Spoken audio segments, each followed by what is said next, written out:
Meus queridos irmãos, eu quero saudar a todos aqui nesta noite com a graça e a paz do nosso Senhor e Salvador Jesus Cristo. Amém. O apóstolo João, quando escreveu a sua segunda epístola, ele disse algo sobre os seus filhos na fé. Ele disse que não tinha maior alegria do que esta, de ver os seus filhos andarem na verdade.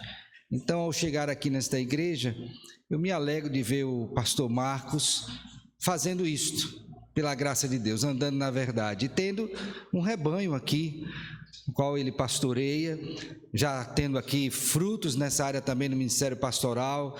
O Gustavo, que me fez o convite, um aluno daquela casa, um outro seminarista que eu conheci agora há pouco, não lembro o nome dele, mas também Antônio, também sendo encaminhado. Então esta é uma grande bênção, irmãos, poder ver a graça do Senhor sobre cada um de vocês aqui nesta igreja.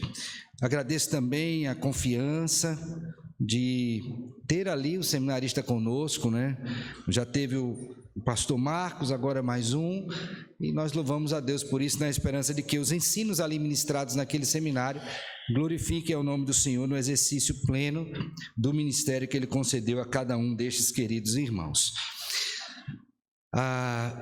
O Gustavo me deu um tema que é exatamente a depressão e a ansiedade à luz da Escritura. Quando eu recebi esse tema, eu confesso a você que eu fiquei considerando o tema. Por quê? Não é que seja ruim, por favor, mas é porque é um tema muito amplo, porque são dois assuntos realmente bem delicados. E aí o meu desafio foi tentar unificar, aquilo que eles traziam de comum. E aqui eu já estou deixando até um espaço aberto para, se Deus permitir, outra oportunidade, a gente poder aprofundar mais sobre isso, porque realmente é uma coisa muito importante. Primeiro porque é um assunto bíblico, a condição do nosso ser. Segundo, porque é um assunto que tem sido amplamente tratado, secularmente falando, e as pessoas têm obtido respostas lá fora, mas não têm procurado as respostas bíblicas. E terceiro, porque sendo um assunto bíblico e que traz uma proposta fora do povo do Senhor, da comunidade da aliança, nós precisamos também apresentar a resposta bíblica para estas coisas. Então urge esse tratamento, para que a gente não fique aí à mercê de instruções outras que não vão honrar ao Senhor. Então é importante que a gente considere estas coisas. Então, como ele me deu dois assuntos, a saber, a questão da depressão e também da ansiedade, eu vou começar fazendo a leitura de dois. O primeiro deles se encontra no Salmo de número 42. Eu queria que você abrisse sua Bíblia neste Salmo, deixasse aberta, e também em seguida você deixasse sua Bíblia aberta no texto de Filipenses, capítulo 4, verso 6. Nós vamos fazer a leitura desses dois textos. Salmo 42, inicialmente, Salmo 42 e em seguida, Filipenses capítulo 4, a partir do verso 6. Abriram? Eu vou fazer então a leitura dessas duas porções, Primeiramente, Salmo de número 42. Que diz assim: ao mestre de canto, salmo didático dos filhos de Corá. Como suspira a corça pelas correntes das águas, assim por ti, ó Deus, suspira a minha alma. A minha alma tem sede de Deus, o Deus vivo. Quando irei e me verei perante a face de Deus? As minhas lágrimas têm sido o meu alimento dia e noite, enquanto me dizem continuamente: o teu Deus, onde está? Lembro-me destas coisas, e dentro de mim se me derrama a alma, de como passava eu com a multidão de povo e os guiava em procissão à casa de Deus, entre gritos de alegria e louvor, multidão em festa. Por que estás abatida, ó minha alma? Por que te perturbas de mim? Espere em Deus, pois ainda o louvarei, a Ele meu auxílio e Deus meu. Sinto abatida dentro de mim a minha alma, lembro-me, portanto, de ti nas terras do Jordão e no outeiro de Mizar. Um abismo chama outro abismo, ao fragor das tuas catadupas, todas as tuas ondas e vagas passaram sobre mim. Contudo, o Senhor durante o dia me concede a sua misericórdia, e à noite comigo está o seu cântico, uma oração ao Deus. Digo a Deus, minha rocha, por que te olvidaste de mim? Por que te hei de andar eu lamentando sobre a opressão dos meus inimigos? Esmigalham-se-me os ossos quando os meus adversários me insultam, dizendo, o teu Deus, onde está? Por que estás abatido, ó minha alma? Por que te perturbas dentro de mim? Espere em Deus, pois ainda o louvarei, a Ele meu auxílio e Deus meu. Amém. Agora vamos para Filipenses capítulo 4, verso 6. Abriram?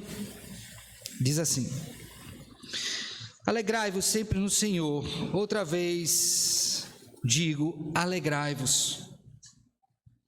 Seja a vossa moderação conhecida de todos os homens, perto está o Senhor. Agora o 6. Não andeis ansiosos de coisa alguma. Em tudo, porém, sejam conhecidas diante de Deus as vossas petições, pela oração, pela súplica, com ações de graças.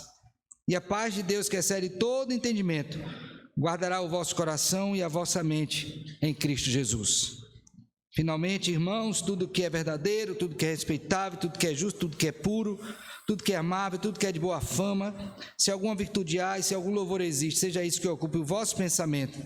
E o que também aprendestes, recebestes e ouvistes, e vistes em mim, isso praticai, e o Deus da paz será convosco. Amém. Já temos orado, o pastor orou, eu creio que o Senhor Deus já ouviu a nossa oração por iluminação, portanto que Deus nos ajude. Meus queridos irmãos, quando eu disse que o Gustavo deu esse tema, eu fiquei preocupado para tentar unificá-los, porque são duas grandezas esse tema, no que diz respeito à abrangência dele, especialmente quando olhamos o nosso contexto. Se você lê livros que vão falar sobre isso, portanto, se fizer uma breve revisão de literatura, daquilo que tem sido publicado, tanto sobre a ansiedade, como também sobre a depressão, você vai ver uma série de questões, mas todas elas vão caminhar juntos, ou juntas, digo, daquele que é o Manual de Diagnóstico de Doenças Mentais, que é o DSM-5, que é o Manual de Diagnóstico de Doenças Mentais. Esse manual, ele é fruto da avaliação de psiquiatras nos Estados Unidos e se tornou o manual para avaliação de todas as doenças que dizem respeito às questões mentais. Você também tem um outro código, que é o Código Internacional de Doença, que tem um capítulo específico que também versa sobre isso. E eu creio que a maioria de nós aqui já se deparou com a ida a um médico e ele lá dá um parecer e lá embaixo ele coloca, especialmente quando se trata de um atestado médico, qual é o CID, que é o Código Internacional de Doenças, para identificar a sua enfermidade, a fim de que comprove diante da autoridade a que você vai apresentar este código e diga então qual a razão da sua enfermidade. Neste CID, e aqui eu me refiro especificamente, e no DSM também, quando você vai fazer a classificação dessa doença, ele vai enumerar uma série de sintomas que uma pessoa, ao observar, estaria ou não enquadrado naquela dita enfermidade. Então, no caso da depressão e da ansiedade, também não é diferente. Então, você tem as síndromes depressivas e as síndromes de ansiedade, e várias subclassificações dentro delas. Assim, o que é corriqueiro hoje é exatamente isso. Você apresenta uma série de sintomas, vai ao médico, ele observa aquilo que você relatou, não é? Vai ouvir, vai observar a sua vida e a partir daquele contexto ele vai enquadrar você dentro deste perfil, podendo colocar dentro de um ou mais códigos. Às vezes você tem pessoas que têm diagnósticos que são conjugados. Ok? Então isso é possível. Qual é a dificuldade que eu vejo com esta abordagem? É porque o diagnóstico da pessoa é dado a partir da sintomatologia e não da causa. E aí você encontra um grande problema, porque é possível que você tenha pessoas que tenham os mesmos sintomas e enfermidades diferentes. E aqui eu não estou dizendo que depressão e ansiedade são enfermidades, estou caracterizando de modo geral. Isso nos remete a uma coisa que eu creio que seja muito importante, que vai ser a minha linha de argumentação no dia de hoje, para abordar este assunto de maneira conjugada. Eu quero estabelecer aqui com os irmãos 5 princípios, à luz da Escritura, que nos ajudam não somente a compreender a razão destas questões, a saber, depressão e ansiedade, mas também nos ajudarão a nortear o nosso procedimento, e isso com base na Escritura Sagrada. E a primeira dessas coisas é exatamente, irmãos, a questão que está relacionada com a nossa comum natureza, a nossa criação. Eu acho que esse é uma das grandes dificuldades quando nós vamos fazer essa abordagem destes assuntos. Porque nós não paramos para considerar o homem, o ser humano, à luz daquele que o criou, o Senhor, o nosso Deus. Até porque nenhuma dessas abordagens partem, e aqui eu estou dizendo nenhuma mesmo, da concepção de que o homem foi criado por Deus. No máximo, houve um criador inteligente, mas a forma como foi criado, não. E aí isso nos leva, infelizmente, a abordar o assunto polarizando. Ou eu vou ter aquela abordagem médica, e então eu vou observar o homem como uma máquina, ou eu vou ter aquela abordagem espiritualizada que desconsidera o aspecto de que ele foi criado à imagem e semelhança de Deus também nesta área. Então a primeira coisa que eu deveria fazer quando vou tratar dessas questões é considerar quem o homem é à luz da Escritura. E aí eu queria que você, por favor, abrisse a sua Bíblia, depois a gente vai voltar aqui em Filipenses e também em Salmo 42. Em Gênesis, capítulo de número 2. Gênesis capítulo 2.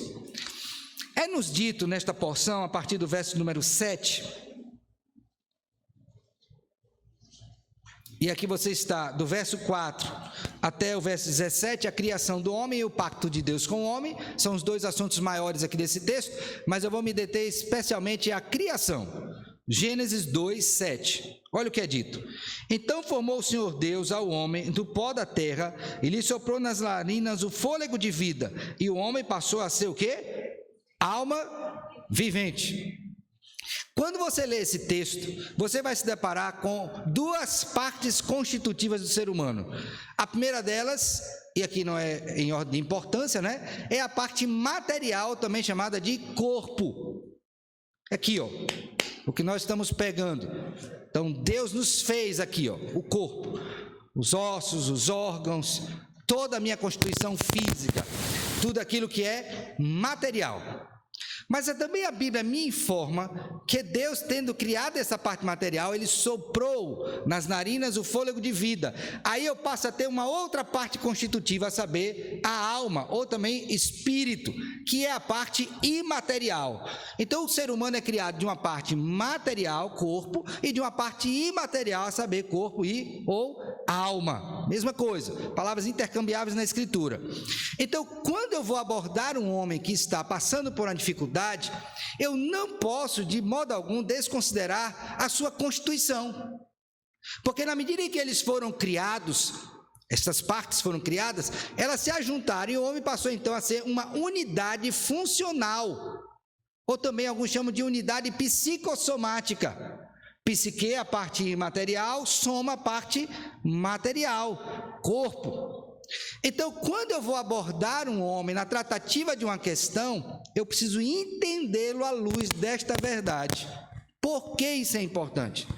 Porque isso vai mostrar para mim que a origem de um problema no homem, ele pode estar tanto no corpo, quanto na alma, ou na junção de ambos. Então, quando alguém vai, por exemplo, ao pastor, ao gabinete pastoral, e apresenta um problema, eu preciso olhar para aquela pessoa entendendo que ela é uma unidade, e nesta unidade, ela pode estar trazendo ali um problema no corpo, e aí vai ser necessário um médico. Ela pode estar trazendo um problema na alma, e aí vai ser necessário um pastor. Ou ela pode estar trazendo um problema que seja o quê? Conjugado, que começou no corpo, está abalando a alma, ou que começou na alma e está abalando o quê? O corpo. Então, essa compreensão do homem muda a nossa abordagem. Por quê? Porque nos mostra quem de fato nós somos. E aqui eu vou dar um exemplo disso. Um bíblico e um não bíblico, mas fundamentado na Escritura. Eu acho que a maioria de nós aqui, independente da idade, já foi submetido a alguma avaliação, uma prova, um teste, não é? Então, você foi lá tirar sua carteira no Detran, você fez, né? Foi na escola, você fez uma prova, ou na faculdade, né? Ou uma situação que levou você a ficar um pouco mais nervoso. Vai casar, né? Ou vai noivar, vai viajar. Então, essas apreensões que você tem sobre essas circunstâncias, elas tendem a produzir sobre o seu corpo um efeito. Então, tem gente que quando está extremamente nervosa, as mãos ficam geladas, começa a suar. Tem outras que vai dar um frio na barriga, ela diz que é um frio na barriga que ela sente, aí dá vontade de ir no banheiro, né? Mas veja, ela está passando por uma situação que está finalizando no corpo, mas é uma situação imaterial, mas está tendo efeito sobre o seu corpo. Situação simples. No Salmo de número 42, que nós lemos, e esse é o exemplo que eu quero dar, esse homem está descrevendo aqui uma aflição que está na sua alma. Mas olha bem que coisa interessante. Por favor, volte seus olhos para o Salmo 42. Abriram aí? Abriram? Pois diz assim, ó: como suspira a corça pelas correntes das águas, assim por ti, ó Deus, suspira a minha alma.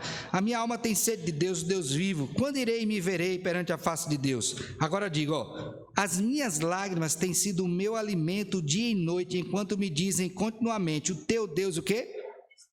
Aquilo que ele está ouvindo, que é uma afronta à existência do seu Deus, está gerando um efeito em que parte? E como consequência? E qual é o efeito no corpo? Choro. Então a sua alma chora, mas o seu corpo também chora. Como é que você sabe? Você tira os óculos, você vê a lágrima o quê? Escorrendo. Tanto é que quando alguém vê uma pessoa chorando, você pergunta, você está triste? De imediato, não é? Mas a pessoa pode estar chorando também de quê? De alegria. Então, necessariamente, a lágrima não quer dizer que ela seja de tristeza. Então, aquilo que aconteceu com você pode fazer os seus olhos verterem lágrimas, que podem ser lágrimas de alegria ou lágrimas de quê? Então, aquilo que afetou minha alma, finaliza onde? No meu corpo. Então, eu não posso ter alguém que está ansioso ou depressivo e não considerá-lo nessa unidade. Corpo e o quê? Alma. Então isso aqui já é uma bomba para a realidade que nós temos hoje. Por quê, pastor? Porque a abordagem médica desses problemas tem sido a grande ênfase. De tal sorte que é mais fácil você encontrar uma pessoa que está passando por uma depressão, ansiedade, e vai na casa dele e encontra lá um armário cheio de medicação que ele toma para resolver, do que o tratamento dado para a sua alma de fato. Por que ele faz isso? Porque ele entende que o seu problema tem uma origem física e não espiritual. E quando eu digo espiritual, não estou falando demônio, eu estou falando espiritual no que diz respeito à parte imaterial do homem. Então, qual é o primeiro grande conselho que quem está com depressão, ansiedade deve observar? A forma pela qual Deus lhe criou. Você não pode separar, porque, irmãos, lembrem bem, qual seria a única ocasião na nossa vida em que há uma separação de corpo e alma? Vocês estão mortos? Então por que vocês estão sendo tratados como se mortos fossem? Porque se eu separo você, eu estou dizendo, eu estou tratando só de uma parte, e se é uma só parte, você não mais existe. Então essa abordagem polarizada, ela está alijada da verdade. E qual é a verdade? Que o ser humano é uma unidade psicossomática, é corpo e alma. Então antes de dizer que está no corpo ou na alma, eu preciso aferir. e entender a relação que existe o quê? Entre as partes constitutivas desse homem. Ficou claro isso aqui? Bom, mas aí tem uma outra verdade sobre o homem. Qual é? É que a despeito do homem ter sido criado assim, de modo perfeito, ele experimentou em Adão, nosso primeiro pai, nosso representante federal, a queda, os efeitos da queda. E aí, nesse sentido, irmãos, a gente vai ter que conceber aquilo que está no Salmo 51, por favor, abra sua Bíblia. Salmo de número 51, verso de número 4. Vou ler a partir daí. Salmo 51, 4. Estas são palavras de Davi, que já conhecemos, quando ele pecou, não é? Adulterou, e aí ele tentou encobrir o seu pecado. Quando ele fez isto, ele começou a experimentar as tristes angústias decorrentes do seu pecado não confessado, a culpa. Então ele foi confrontado pelo profeta Natã, e a partir desta confissão, ele então escreveu este salmo, ok? E uma das coisas que ele diz acerca da sua pessoa, do seu ser, neste salmo, está aí nesses versos 4 e 5. Primeiro, ele admite o seu pecado. Verso 4. Pequei contra ti somente, e fiz o que é mal perante os teus olhos, de maneira que serás tido por justo no teu falar e puro no teu... Aqui é uma coisa, a admissão do pecado. Mas a segunda coisa que ele faz é a admissão da sua natureza pecaminosa. É totalmente diferente. E o que é que ele diz no verso 5? Eu nasci na iniquidade, e em pecado o quê? Pois bem, então, todas as vezes que eu vou tratar alguém que está com ansiedade e depressão, eu tenho que conceber não somente o modo como ele foi criado, mas o estado em que ele se encontra depois da queda. E esse texto me mostra duas realidades. Primeiro estado, que aquela pessoa que está diante de mim, ela pode, ouça bem o que eu estou dizendo, pode ter cometido algum pecado que lhe colocou naquela condição. Está claro? Segundo, verso 5, que ela por natureza é o quê? Pecadora. São coisas distintas, relacionadas ao mesmo ser. Uma é que ela é pecadora, verso 5. Outra é que ela pode ter cometido o quê? Algum pecado. No caso de Davi, coube as duas coisas, porque ele tanto admitiu que era pecador, como também admitiu que tinha o quê? Que tinha pecado. Então, quando a aflição veio sobre ele, ele reconheceu que as dores da sua alma, os efeitos no seu corpo, eram decorrentes de quê? De pecado. Agora, veja bem aqui a coisa importante nisso, e a implicação. Qual é, pastor? Primeira, é que todos nós, sem exceção, toda a humanidade, enfrenta os terríveis efeitos da queda. Todos nós, meus filhos, sem exceção. Então, se você pegar a sua foto lá no passado e comparar com a de hoje, você vai ver que você envelheceu. Você acha que o envelhecimento é o quê?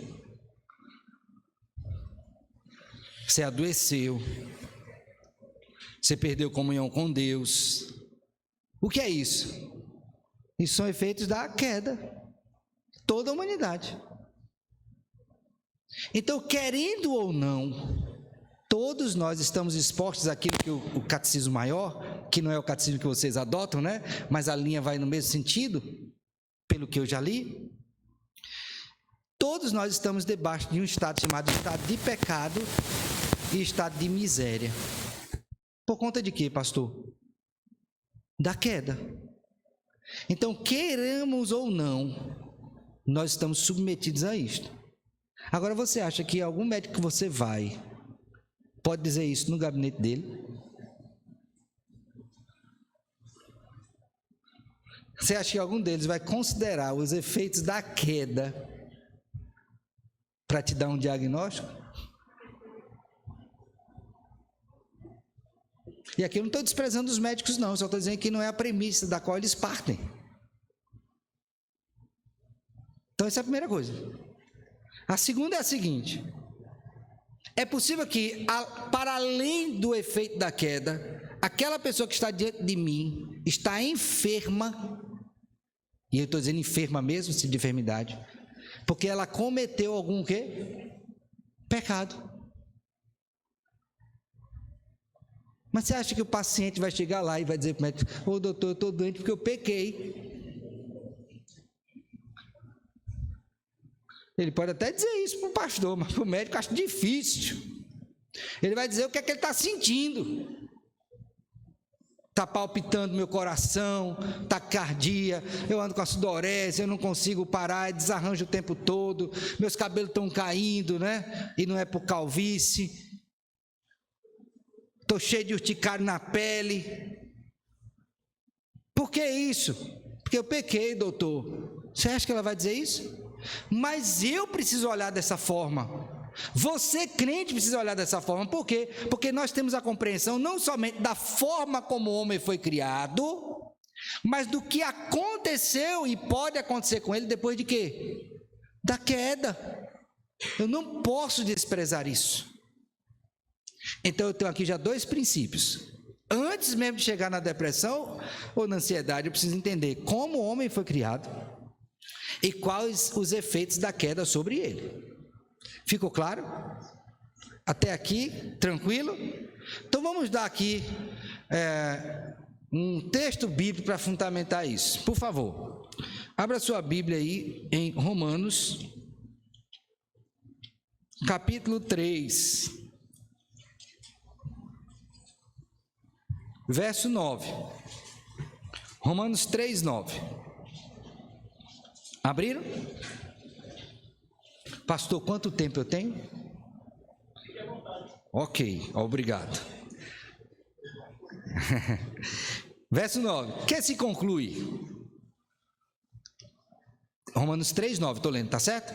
Que se conclui? Temos qualquer vantagem? Não, de forma nenhuma, pois já temos demonstrado que tanto judeus como gregos, aqui ele está falando toda a humanidade, inclusiva, né? Judeus e gregos, estão debaixo do pecado. Como está escrito, essa ideia de debaixo do pecado é sob os efeitos da queda. Todos, sem exceção. O que é que acontece com eles? Não há justo, nenhum sequer.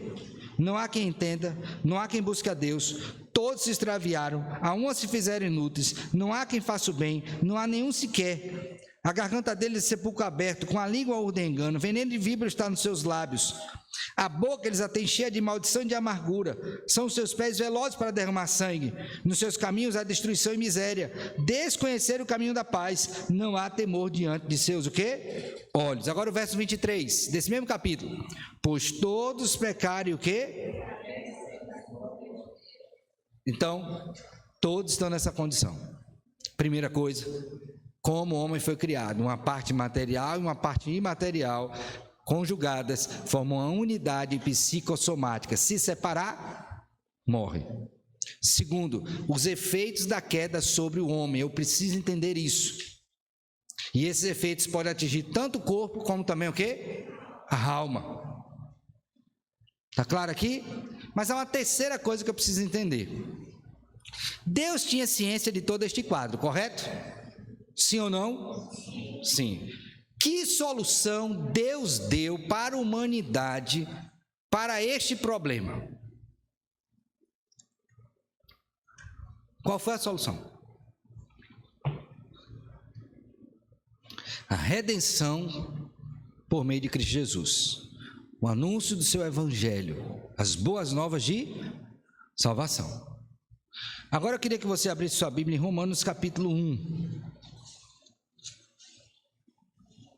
Verso 16.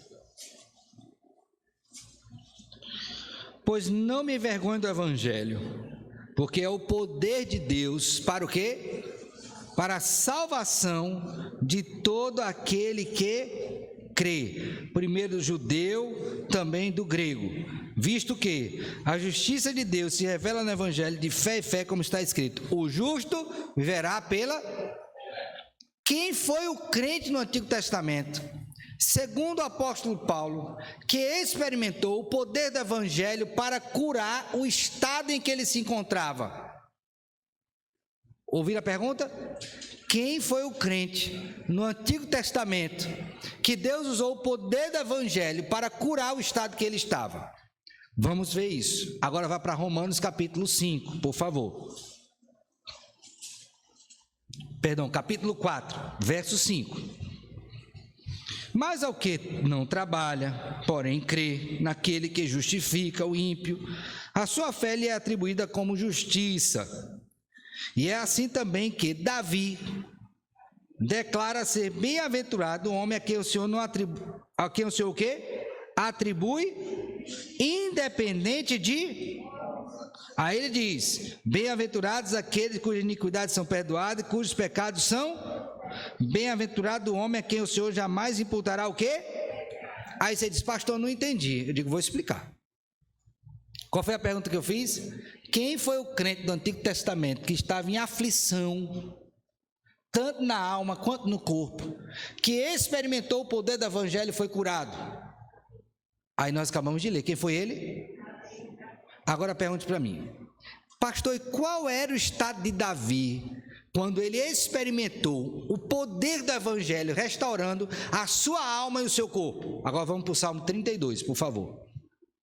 Salmo 32.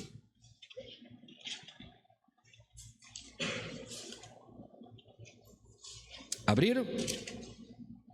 Neste salmo, o rei Davi descreve, e esse salmo está no mesmo contexto do Salmo 51, qual era o seu estado até que ele experimentou o poder do evangelho, a justiça que decorre da fé. Verso 1: bem-aventurado aquele cuja iniquidade é perdoada, cujo pecado é coberto. Bem-aventurado o homem a quem o Senhor não atribui iniquidade, em cujo espírito não há dolo. Agora, leiam por favor comigo, do verso 3 até o verso 5. Enquanto calei...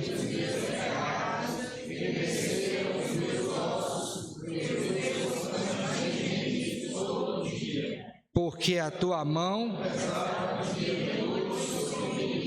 e o meu vigor, confessei-te o meu pecado e a minha iniquidade, disse, confessarei.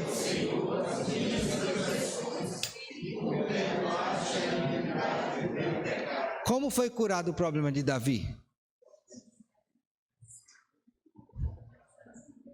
O evangelho. Pastor, então o senhor está querendo dizer que todo problema que me leva a uma situação como essa, de aflição no corpo e na alma, decorreu necessariamente de um pecado? Não. Mas eu estou mostrando que quando nós temos uma percepção do homem, a partir da sua criação e dos efeitos da queda nele, é possível que ele esteja sofrendo por um pecado que tenha cometido, ou pelo efeito do pecado na vida dele, quer tendo atingido o corpo, ou também o quê? A alma. Então vamos dar outro exemplo para entender melhor. Jó. Qual foi a declaração que Deus fez acerca da integridade de Jó? Jó era um pecador? Sim. Mas era um pecador justificado. Vamos ver isso? Por favor, abra sua Bíblia em Jó, capítulo 1. Abriram?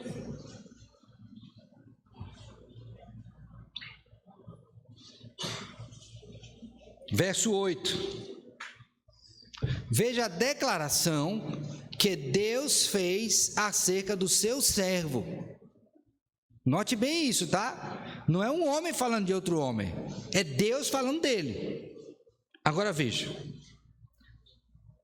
Perguntou ainda o Senhor a Satanás: observaste meu servo Jó? Porque ninguém há na terra semelhante a ele, homem íntegro e reto, temente a Deus e que se desvia de quê? Do mal. A partir daqui, Jó experimentou dor no corpo? Sim ou não? E dor na alma? Ele chegou a um ponto dele amaldiçoar o dia do seu nascimento. Ele disse que um aborto era melhor do que ele. Um homem que fala um negócio desse está com a alma boa? Agora eu pergunto, se Jó fosse hoje num gabinete pastoral, eu poderia dizer, afirmar que ele estava sofrendo por causa de algum pecado se ele não tivesse confessado esse pecado? Não podia afirmar isso. Então, nem todo sofrimento humano decorre necessariamente de algum pecado que ele o quê? Cometeu. Então, eu não posso dizer que todo mundo que está depressivo foi porque pecou. É uma afirmação que não faz jus à Escritura. Mas quando eu conheço a natureza do homem, como ele foi criado, e os efeitos da queda, isso me dá uma visão maior. Que mesmo que ele não tenha pecado, ele pode estar experimentando os efeitos da queda, ou sobre o corpo dele, ou sobre o quê? A alma dele. E isso muda tudo, irmãos. Porque eu não vou responsabilizar pessoas indevidamente ou tirar a responsabilidade dela quando elas precisam ter responsabilidade. Então veja bem, 3 coisas aqui. Primeiro, quem o homem é, quais são os efeitos da queda nele e o poder do evangelho para restaurar corpo e alma. Agora vamos voltar especificamente para a depressão, ok? Guardar esses princípios? Aí eu vou falar agora brevemente, depressão e ansiedade e fechar o assunto. Então vamos voltar para o Salmo 42. Quando você vai buscar na literatura médica sobre a depressão, lembre que eu falei que você tem um manual que vai prever isso. Você tem lá uma série de itens que vai tentar caracterizar esta pessoa. Se ele tiver pelo menos 5, ele já está enquadrado como uma pessoa depressiva. Dentre esses efeitos está tristeza, choro, falta de vontade de comer, problema de sono, inquietação. Então você tem uma descrição lá enorme. Se tiver 5, você está enquadrado. Quando nós lemos o Salmo 42, eu queria que vocês observassem, se olhando para este homem que está aqui nesse Salmo, eu poderia dizer que ele é uma pessoa depressiva. Vamos observar isso? Então vamos analisar este salmista aqui, um dos filhos de Corá. Como suspira a corça pelas correntes das águas, assim por ti, ó Deus, suspira a minha alma. A minha alma tem sede de Deus, Deus vivo. Quando irei e me verei perante a face de meu Deus? Essa expressão aqui, ela pode ser vista de 2 formas. Quando irei e me verei perante a face de meu Deus?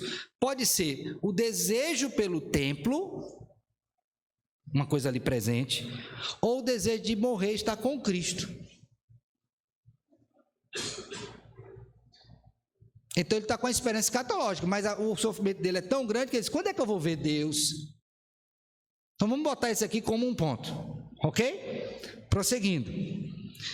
As minhas lágrimas têm sido o meu alimento dia e noite, enquanto me diz continuamente, o teu Deus, onde o quê? Segundo item aí, minhas lágrimas, choro contínuo, de dia e o quê? Agora pergunta para mim, se ele está chorando de dia e de noite, esse homem está dormindo? Então já tem sono, tem mais outro quadro, então já tem 3 elementos. Ele está chorando, de dia e de noite. Prosseguindo. Lembro-me destas coisas, dentro de mim se me derrama a alma, de como passava eu com a multidão do povo, os guiava em procissão à casa de Deus, entre gritos de alegria e louvor, multidão em festa. Saudades do passado, essa nostalgia. Geralmente pessoas depressivas também têm isso. Ou como era bom lá, hoje está tão ruim, mas lá era tão bom, hoje está tão ruim, mas era tão bom lá e hoje está tão ruim. Então ela olha para o passado com esse saudosismo, dizendo que o dia presente é pior, e ela tem medo do futuro. Prosseguindo. Por que estás abatido, a minha alma? Por que te perturbas dentro de mim? Ele usa 2 palavras para expressar o estado da sua alma. Abatimento e perturbação são diferentes. A de abatimento é como se ela tivesse apegada ao pó, morta. Você já viu alguém depressivo assim? Eu estou parecendo um morto, não tenho vitalidade para nada. E a outra que está aqui, a outra palavra, que é de perturbação, é de confusão mental.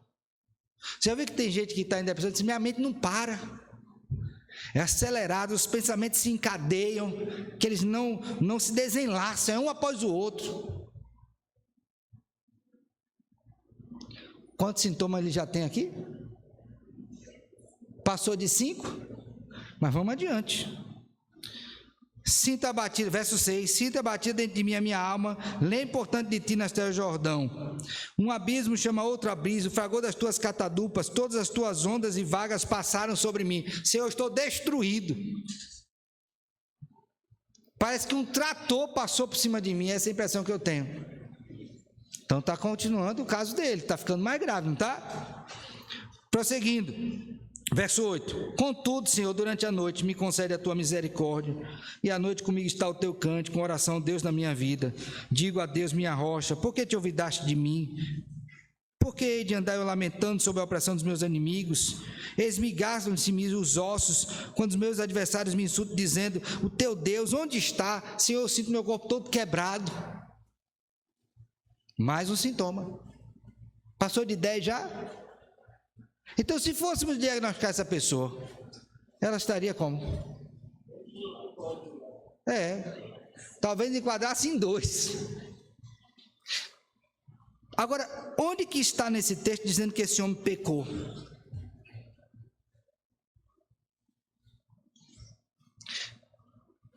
Por que no verso 11 ele faz essa pergunta que se repete nesse capítulo e no seguinte, que é o 43? Por que estás abatido, a minha alma? Por que te perturbas dentro de mim? Ele não sabe a razão do seu abatimento, mas ele está profundamente abalado. Se usássemos a linguagem de hoje, porque esse termo não é bíblico, ele estaria como? Em depressão. Então vamos pensar aqui. Nem toda depressão é causada por pecado. Segundo, o fato de eu ter sido criado na imagem de Deus e ter experimentado a queda, é possível que eu esteja em depressão e não saiba a razão.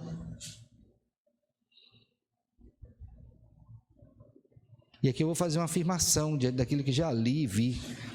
Você vai ver pessoas que elas têm a tendência para isto mais do que outras. São aquelas pessoas que elas têm o perfil de tristeza acentuado, constante. Elas estão frequentemente abatidas e não tem o que alegre.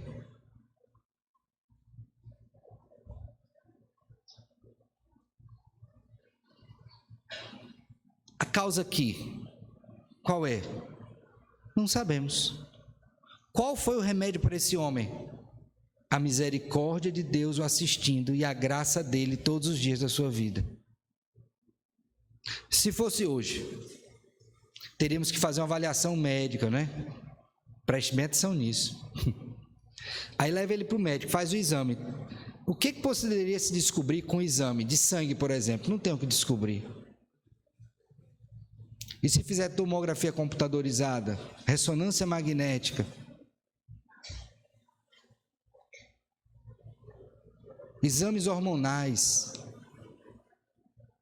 Então, esses exames, eles não vão trazer com precisão a causa. Mas aí há uma prescrição médica que pode aliviar sintomas por expressão da graça comum, mas aí nós temos alguns problemas. Qual é?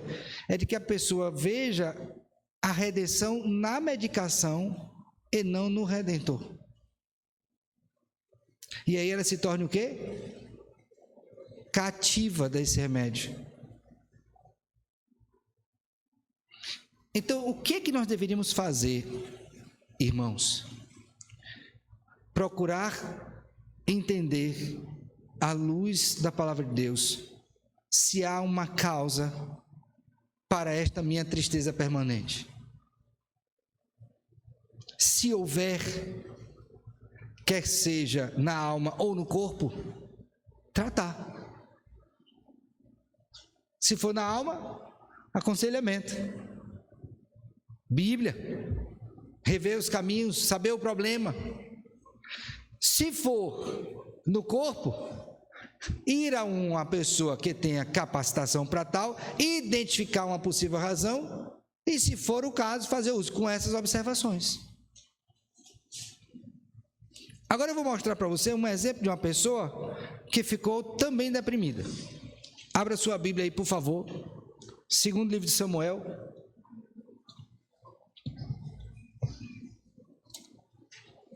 Capítulo de número 13.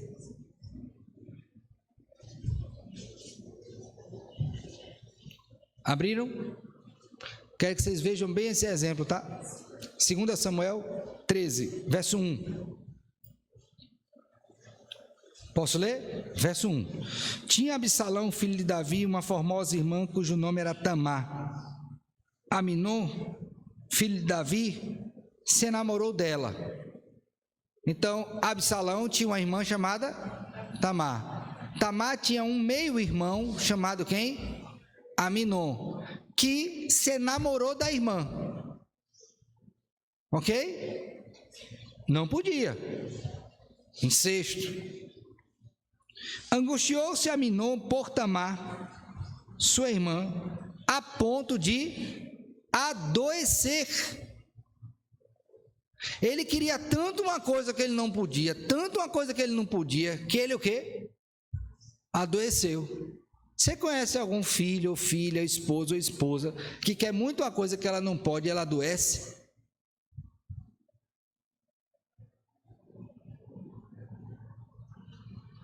Pois sendo ela virgem, parecia-lhe impossível fazer-lhe coisa alguma. Tinha, porém, Aminon um amigo cujo nome era Jonadab, filho de Simei, irmão de Davi. Jonadab era homem muito sagaz. E ele lhe disse: por que tanto emagreces de dia para dia? Já tinha dito que ele tinha adoecido, né? Agora, ele está o quê? Emagrecendo. Filho do rei, não me dirás? Então ele disse a Aminon: amo Tamar, irmã de Absalão, meu irmão. Disse Jonadab: deite na tua cama e fique doente. Quando teu pai vier visitar, diz-lhe: peço que minha irmã Tamar venha e me dê de comer pão, pois vendo-a eu preparar minha comida, comerei de sua mão. E ele fez desse jeito. Levou a sua irmã para esse ambiente, com a autorização do seu pai, e lá ele possui a irmã. Mas o que aconteceu com ele? Resolveu o problema? Não. Veja comigo agora, por favor. Verso 15. Depois, Aminon sentiu por ela grande aversão, e maior era a aversão que sentiu por ela, que o amor que ele lhe devotara. Disse-lhe Aminon: levanta-te e vai-te o quê? Embora. O que é que ele sentiu por ela depois que ele fez isso? Resolveu o problema dele? Não, ele tratou um pecado com outro o quê? Qual é o nosso grande problema quando a gente vai abordar uma pessoa em depressão? É a gente contribuir para que seja o pecado aprofundado nela e não resolvido. Por isso, o que é que me cabe como conselheiro? É investigar todas as possibilidades, quer na alma ou no corpo, para identificar, se Deus permitir, a razão daquele abatimento. Para ter a maior precisão no diagnóstico e a maior precisão na prescrição. De outra sorte, irmão, o máximo que vai fazer é dar um paliativo. E aí você vai ver a pessoa tendo crises recorrentes. Ela cura, troca o remédio, melhora, aí vicia, aí vai para outro. Quando é que ela vai curar disso? Não sei, mas já fez alguma abordagem específica? Não. E aí ela vai só aprofundando no erro. Então, o que eu preciso entender? Que depois da queda é possível que eu enfrente na minha vida abatimentos. Esses abatimentos podem vir de situações externas ou internas. E podem ter origem tanto no meu corpo quanto que na minha alma. O que é que eu preciso? Me cercar de dados para chegar com maior precisão ao diagnóstico. Agora, e a ansiedade? Que é outro problema. Vamos agora para Filipenses 4. A palavra na Bíblia, ansiedade, ela está relacionada com preocupação. Ok? Então, se você é uma pessoa preocupada, você tem grande potencial para se tornar uma pessoa o quê? Nem toda ansiedade na Bíblia é pecaminosa. É bom que se diga. Então, há uma ansiedade pelo céu, para que a igreja fique bem. Então, nesse sentido, não há problema. Agora, quando eu ando ansioso e preocupado com as coisas do futuro, que não essas espirituais, aí eu estou num grande problema. Então, vamos olhar aqui, por favor, para Filipenses 4. Eu li a partir do 4 e li até o 9, mas vamos aqui nos deter. Primeiramente, do verso 4, eu quero que você tire a palavrinha aí, alegria. Você já viu alguma pessoa ansiosa alegre? Então, a primeira coisa que some dela, aparentemente, é o quê? Alegria. Porque ela está tão preocupada e tensa que ela não consegue se alegrar. Mas há uma segunda coisa que é interna, que nós não vemos, mas foi tirada também. Qual é? Veja agora comigo o verso de número 6. Não andeis ansiosos de coisa alguma, em tudo, porém, sejam conhecidos diante de Deus vossas petições, pela oração, pela súplica e com ações de graças. E a paz de Deus, que excede o quê? Guardará o vosso coração e a vossa mente. Coração e mente são coisas internas. Alegria eu vejo no rosto. Então, uma pessoa ansiosa, basicamente ela perde duas coisas de imediato. Uma aparente, que é o quê? Alegria. Ela está tão preocupada que ela nem fica alegre. E a outra? A paz. Meu irmão, onde não tem paz, tem o quê? Guerra. Então, uma pessoa ansiosa é uma pessoa que ela experimenta dentro de si o quê? Guerra o tempo todo. Pastor, que tipo de guerra? A guerra entre confiar em Deus e ao Senhor os seus cuidados e descansar nele e ficar em paz, ou confiar no seu próprio braço para resolver as coisas. Ele vai viver esse dilema o tempo todo. Por isso que o Senhor Jesus Cristo, em Mateus capítulo 6, a partir do verso número 24, falando sobre a preocupação, que lá é traduzido por preocupação ou ansiedade, mas é a mesma palavra, vai dizer o seguinte: no final, a ansiedade está repousada em uma questão, qual é? Confiança em Deus. Mas hoje é visto como o quê?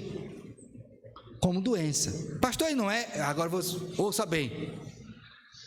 Ansiedade da perspectiva bíblica não é doença. Agora ouça, mas adoece. Ouviram? Não é doença. Mas o quê? Por quê? Porque uma pessoa que ela está constantemente exposta a esta guerra, naturalmente o seu corpo vai entrar no estado de exaustão.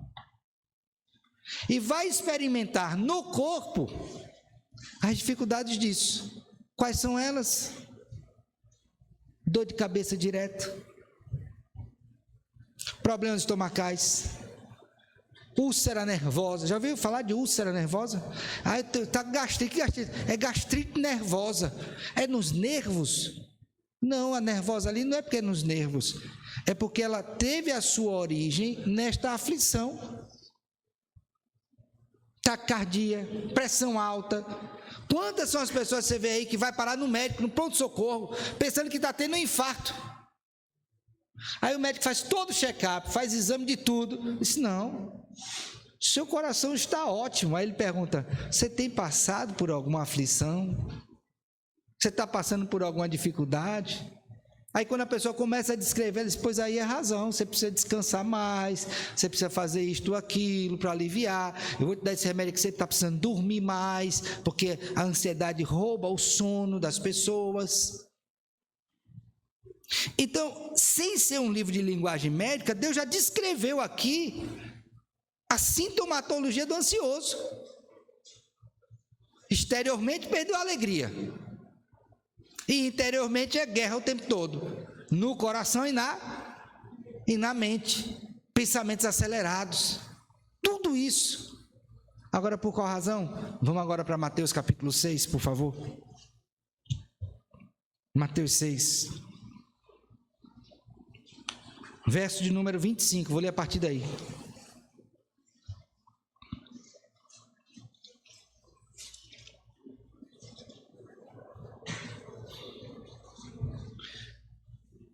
Posso ler?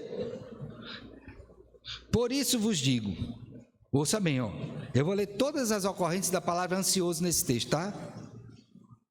Verso 25 é a primeira.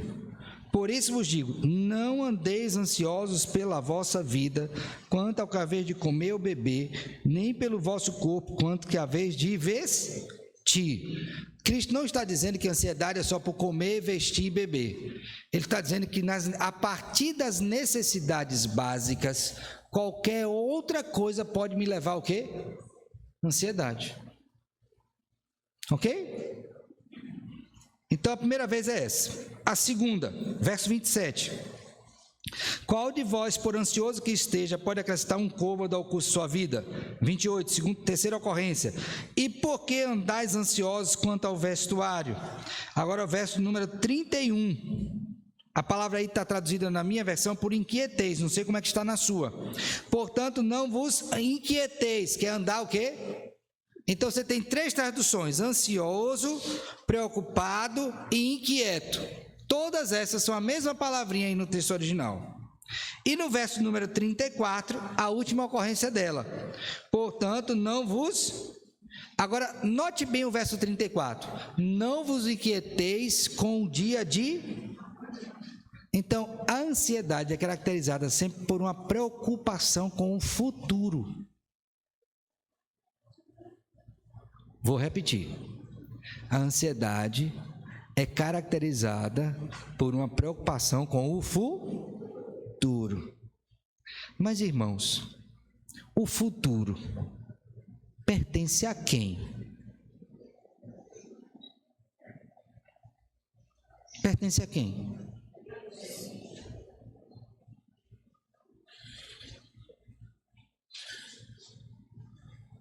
Será que é assim mesmo?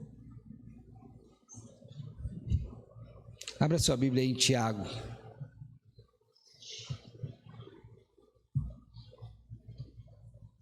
Será, pastor? Abriram? Tiago, capítulo de número 4, verso 13. Estou caminhando para o fim, viu? Tiago 4, 13.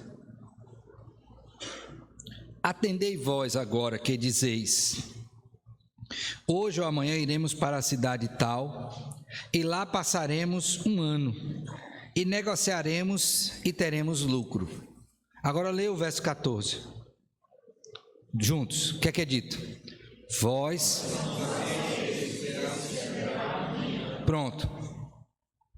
Qual de nós aqui sabe o que vai acontecer amanhã? Eu não sei o que vai acontecer agora, mas eu quero controlar o amanhã. E na medida que eu tento fazer isso, o que é que isso naturalmente gera sobre mim?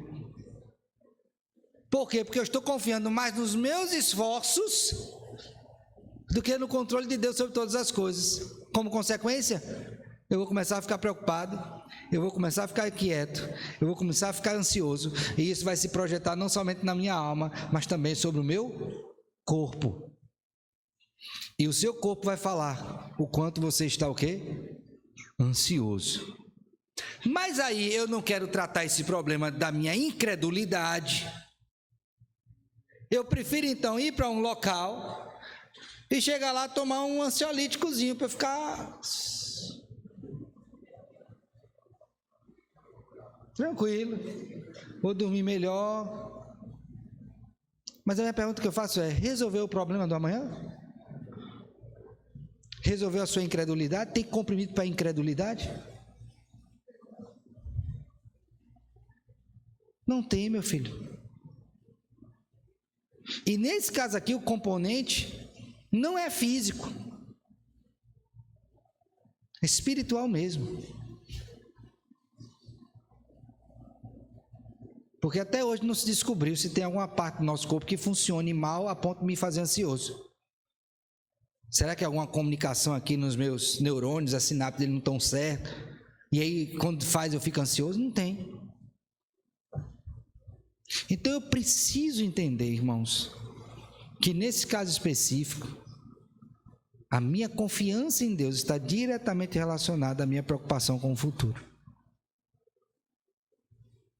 Deus, sua palavra diz, não tenha sobre si um só cuidado, qualquer que seja, pois somente um, já seria o que para nós? Muito, o muito ali é de insuportável. Vamos pensar que a gente vai ter um cuidado sobre a... Pense em uma área da sua vida, assim, eu a partir de agora vou me preocupar só com esta coisa na minha vida, não vou me preocupar com outra. Me diga se você tem condições de se preocupar só com esta coisa da sua vida. Não tem, meu filho. Então, ou nós descansamos no cuidado de Deus e não nos esquecendo da nossa responsabilidade, porque tem gente que desequilibra isso, né? Uma coisa é eu viver de acordo com a obediência à palavra de Deus e descansar na provisão dele. Outra coisa é eu ser negligente. Eu não estou falando da negligência. Ah, pastor, então se eu vou descansar no Senhor, vou usar até aquele texto bíblico, né? Os seus amados ele dá enquanto dormem. Então eu vou dormir porque ele vai cuidar? Não, não é isso não. O que ele está dizendo é que você tem que fazer aquilo que lhe compete, mas confiar que o resultado disso não vem de você, vem de Deus. E se tem uma coisa que a gente precisaria dar exemplo no mundo, é de não ser um povo ansioso. Mas não foi à toa que várias orientações na Escritura foram dadas no Antigo e no Novo Testamento, para o povo não ficar ansioso. Por exemplo, quando o povo saiu do Egito, Deus diz, olha, todo dia de manhã vai vir o maná. No sexto dia você vai pegar para 2 dias. Porque no sétimo não tem. Aí o que o povo fez? Pegou um bocado. Ele disse, apodreceu. Ele disse, eu disse a vocês que não era para pegar, para sobrar, era por dia. E no sexto dia você pega para 2 dias. Mas não vai apodrecer? Faça do jeito que eu estou mandando. Apodreceu algum dia durante os 40 anos que ele estiver no deserto? Não. A sandália dos pés se gastou, a roupa não rasgou e teve comida todo dia, ainda teve água. Para quê? Para o povo entender que não só de pão viverá o homem, mas de toda palavra que procede da boca de Deus. Confiança no Senhor. Então, quando eu olho para a Escritura e vejo falar da ansiedade, eu vejo pessoas preocupadas com provisão que não está no controle delas.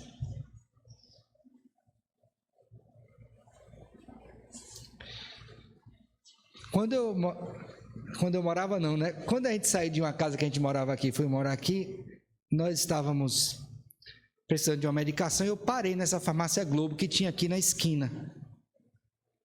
Não é? Lembram dessa farmácia que tinha? Depois saiu, parece que foi lá para baixo. Parece não, foi. Lá perto do frigorífico que tem. E aí eu desci do carro, deixei esse Sinara com o José no carro, ele era bebezinho ainda de colo. Se eu não me engano, acho que estava amamentando na hora. Ela ficou com a chave do carro, trancou por dentro, eu fui entrar. Quando eu entrei, ela viu os assaltantes entrando na farmácia. Aí rendeu todo mundo ali e tal, ela abriu o carro e saiu correndo. Assalta, assalta. Aí na hora ia passando uma viatura. Aí o cara parou, o policial, achando que ela era doida, né? Uma mulher com menino na rua, né? No braço, gritando, tá doida, né? Aí disse, não, meu marido tá lá dentro, tá assaltando e tal. Pois bem, aí passou isso tudo, o ladrão foi um capturado, outro fugiu e tal, depois soltaram, o cara apareceu depois de novo lá, né? Mas perguntaram para ele, e o senhor vai na farmácia de novo? Eu disse, e por que não?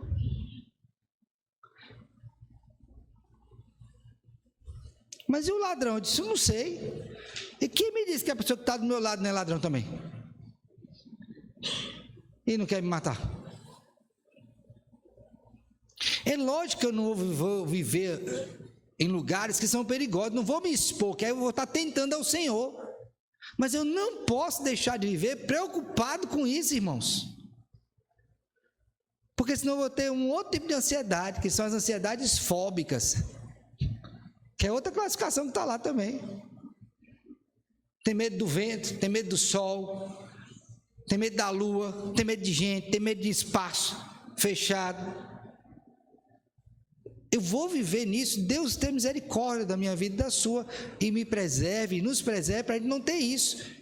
Mas isso reflete o quê? Ou eu vivo em confiança do Senhor, ou a minha vida vai ser uma eterna prisão.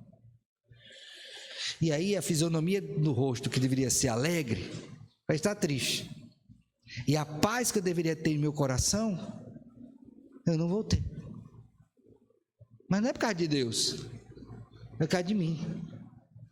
E Ele vai me ensinar isso pela palavra. Você perguntar, pastor, o senhor nunca ficou ansioso? Com certeza, quando eu cheguei aqui eu estava. Se você apertasse minha mão, você ia ver, fria. Mas lembra que eu falei, nem toda ansiedade ela é o quê? Pecaminosa. Qual era a minha ansiedade? De chegar aqui, de ser fiel à palavra de Deus, de pregar. Aí quando você sair ali, que você apertar minha mão, talvez você veja ela ainda fria. Porque daqui a 10 minutos ela para. Missão cumprida. Confiei no Senhor, disse, meu filho, vamos lá. Então é possível que você passe por isso. Mas toda vez que você estiver ansioso, faça um exercício simples, que eu digo às pessoas, pega um papelzinho e anote. Quais são as razões que estão me deixando ansioso? Aí você vai botar lá, dinheiro, saúde, futuro dos filhos, faculdade, trabalho. Lembra disso? Faz a listinha. Aí lê de novo Filipenses 4:6. Não andeis ansiosos de coisa. E coisa alguma. A lista é grande ou é pequena? Tudo. Deus foi bem inclusivo aí. Tudo. O que é que te deixa ansioso? Tudo que tiver. Ore. E a oração é um perpétuo exercício da fé. Calvino escreveu isso à luz da Escritura. Então, quando eu oro, eu estou dizendo, Senhor, eu confio em Ti. Oro e descanso. Em paz me deito e logo pego no sono, porque só Tu, Senhor, me fazes repousar o quê? Seguro. Quem está ansioso muitas vezes não consegue dormir, que ele tem medo de dormir e não acordar. Veja que coisa, ele quer dormir e não consegue, mas tem medo de dormir e não acordar. O que é que precisamos? Confiar. Quero finalizar dizendo o seguinte: nós temos aí uma pressão no mundo muito grande para nós nos afastarmos do que a Bíblia nos ensina e abraçarmos teorias que não têm qualquer fundamentação bíblica e dela não partem. Mas tenha cuidado, meu filho. Antes de você colar um rótulo na sua testa, olha, minha ansiedade é crônica. Eu disse, meu filho, seu pecado é crônico. Eu tenho depressão crônica. Antes de lhe rotularem, por favor, passem antes aos pés da cruz. Avaliem, vejam direitinho, sondem o coração, invistam tempo nisso, recurso, mas não fique à mercê de um diagnóstico desse, meu querido. Porque o que vocês são em Cristo é muito, infinitamente maior do que isto. E eu espero em Deus que Ele mova o seu coração a isto, que você busque ajuda para se entender à luz da Escritura e experimentar o poder da graça de Deus no Evangelho, restaurando a sua vida. Se nós não crermos nisso, do que adianta, irmãos? Que adianta? Então, que Deus tenha misericórdia da sua vida, te ajude e te dê graça para você enfrentar essas coisas e delas sair, glorificando ao nome do Senhor e tendo nos seus lábios e no seu rosto um sorriso que honre ao nosso Deus. Tá bom? Vamos orar?